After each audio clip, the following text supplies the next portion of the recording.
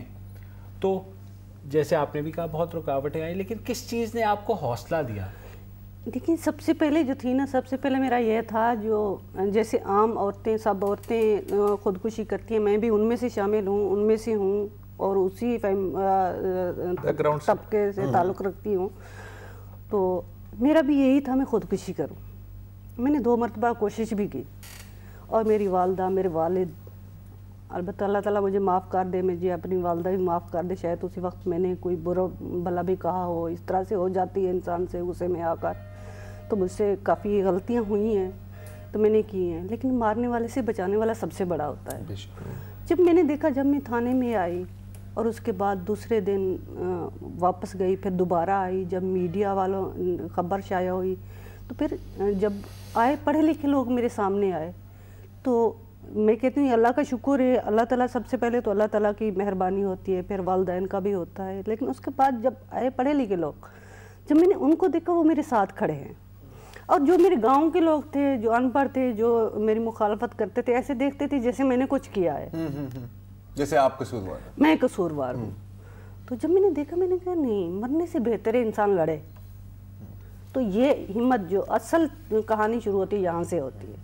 اچھا be be, آپ نے بھی لڑا ہے, بہت اور سماجی کارکن ہیں انہوں نے بھی لڑا ہے.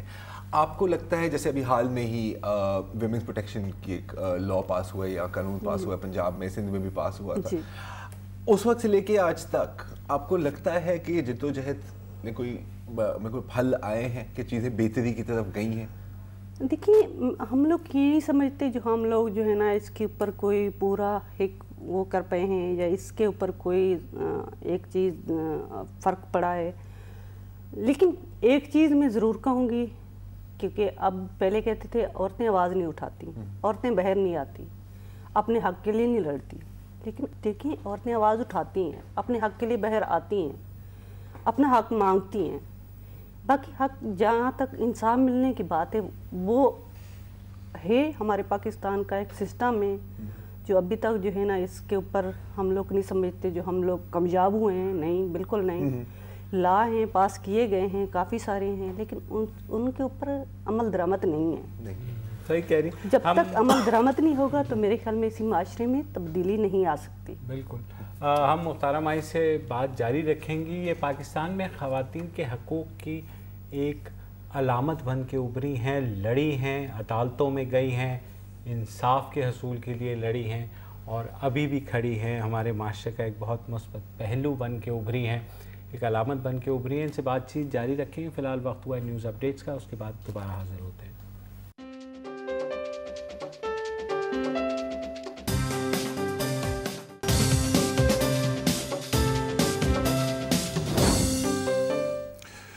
Welcome back. آج عالمی یوم خواتین ہے اور ہماری مہمان ہیں مختار مائی.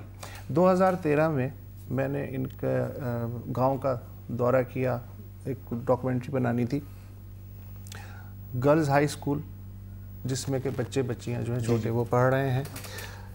اس کے علاوہ انہوں نے وومن شیلٹر ہوم قائم کیا جس میں کہ جو بھی وکٹمز ہیں وہ پناہ لے سکتی ہیں, وہاں ان کی legal aid, psychological, medical treatment جو بھی ہے وہ تھا. پھر اس کے ساتھ ساتھ انہوں نے ایک وومن ریسورس سینٹر بھی بنایا جس میں باقاعدہ ان کا ریکارڈ اور ان کی ڈاکومنٹیشن بنائی جاتی تھی, لیگل, میڈیکل یا ان کی ریہیبلیٹیشن کی جو پلاننگ وغیرہ ہے وہ سب ریسورس سینٹر کو خاصا انہوں نے ڈیولپ کیا. ایک موبائل یونٹ بھی بنایا جو کہ اس طرح کی خواتین جو نہیں آ سکتی تھیں ان کے کانٹیکٹ کے لیے تھا. پھر ایک ریسورس لائبریری بنائی, والا اتنا سارا انہوں نے کام کیا. اچھا, جب یہ 2002 کا جو میر والا تھا اس میں مجھے یہ صرف یہ بتائیے گا کہ جو بچے تھے وہ کتنے پڑھتے تھے, اور جب سے یہ آپ کے پروجیکٹ شروع ہوئے ہیں پچھلے 13-14 سال میں اس گاؤں میں کیا تبدیلی آئی ہے؟ اس گاؤں میں جب پہلے تھا, پہلے تو خود میں نے بھی سکول نہیں دیکھا تھا. تو وہاں کی کیونکہ ہم جب 2002 میں ہم لوگ ٹیچر ڈھونڈنے لگے تو ہمیں وہاں پر ٹیچر نہیں ملی. جگی والا سے ہمیں ایک ملی, وہ بھی میٹرک. شانزہ سحر, انہوں نے 7 سال میرے ساتھ کام کیا ہے, لیکن بہت اچھا کام کیا ہے. اس بیچاری نے بہت محنت کروائی ہے میرے ساتھ, تو میں کہتی ہوں شاید ساری زندگی میں اس کو نہیں بھولوں گی. تو وہ بڑے کڑے دن تھے ہم لوگوں نے جو محنت کی.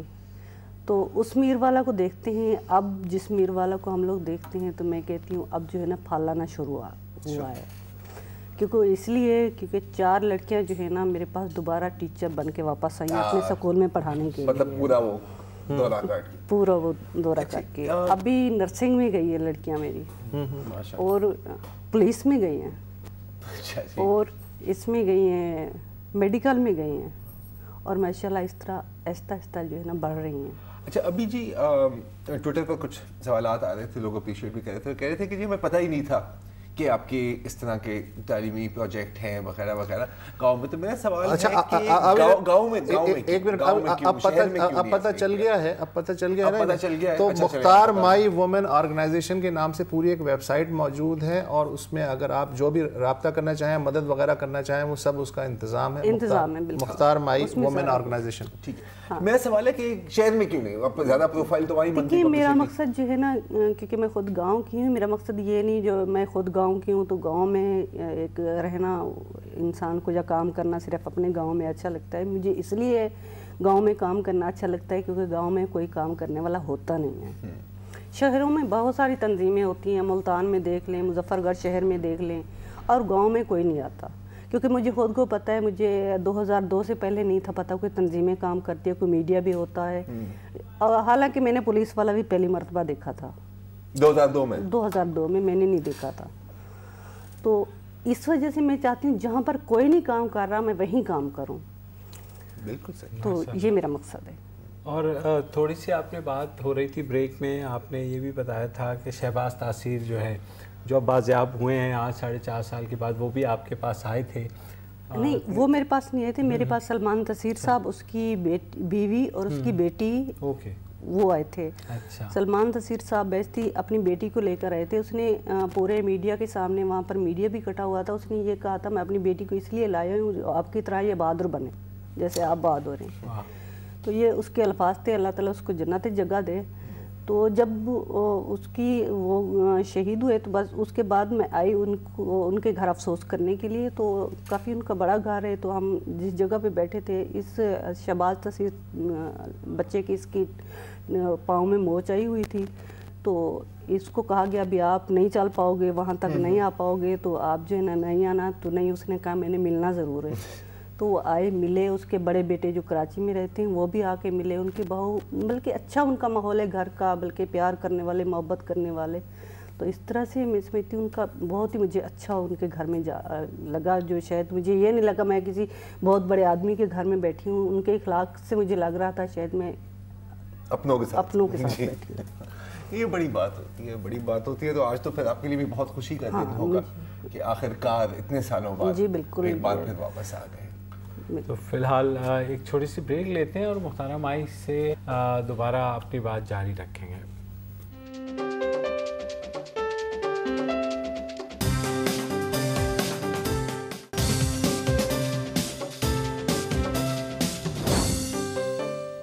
Welcome back. آج انٹرنیشنل ویمنز ڈے ہے. ہمارے ساتھ اسٹوڈیو میں مختارہ مائی ہیں, اور اسی خوشی میں میں نے بھی ایک چھوٹی سی پریزنٹیشن بنائی ہے جس میں ہم آپ کو بتائیں گے ان خواتین کے بارے میں جن کو آپ شاید نہیں جانتے, لیکن جن کو جاننا اور ماننا دونوں ضروری ہے.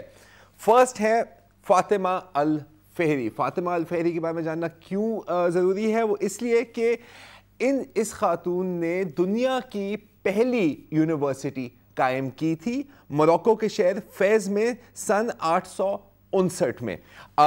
ایک بہت امیر تاجر کی بیوی تھی, خود بھی تعلیم یافتہ تھی, تو اس نے سوچا کہ بھائی اگر میں بھی تعلیم یافتہ ہوں تو بالکل مختلف ہے جاب کی طرح کہ اوروں کو بھی پھر پڑھانا چاہیے. تو یہ قائم ہوئی. آج یہ یونیورسٹی آف قراوین کے نام سے جانی جاتی ہے. افسوس کی بات یہ ہے کہ بے شک ایک خاتون نے اس کو فاؤنڈ کیا تھا, لیکن 20ویں صدی کے ہاف میں ہی وہاں پر پہلی دفعہ خواتین کو داخل ہونے کی اجازت دی گئی. بہرحال نیورتھلیس ایک اچھی بات ہے. اچھا اب انجینئرنگ کا جو شعبہ ہے اس کو ایک میل ڈومینیٹڈ شعبہ سمجھا جاتا ہے, اکثر خواتین انجینئر نہیں بنتی, لیکن 2 خواتین ہیں جو دنیا کی فرسٹ انجینئرز کنسیڈر کی جاتی ہیں. ایلیزا لیونیڈو زامیریشکو, یہ رومانیہ سے تعلق ہے, 1887 میں ان کی پیدائش ہوئی تھی. والد صاحب بھی انجینئر تھے, بھائی بھی انجینئر تھیں. 2-3 جگہ اپلائی کیا لیکن ریجیکٹ ہو گئی کہ بھائی آپ تو خاتون ہیں, آپ کو انجینئرنگ سے کیا لینا دینا. لیکن آخرکار Royal academy of technology Berlin میں داخلہ ملا اور 1912 میں انجینئرنگ کی ڈگری کے ساتھ گریجویٹ کیا. اچھا اب انجینئرنگ تو ایک چیز ہے, آپ چیزیں بناتے ہیں جیسے فرض کریں گاڑیاں, لیکن گاڑیاں چلانا بھی ایک اور شعبہ ہے, خاص طور پر فارمولا 1 F1 ریسنگ بہت مشہور ہے دنیا میں.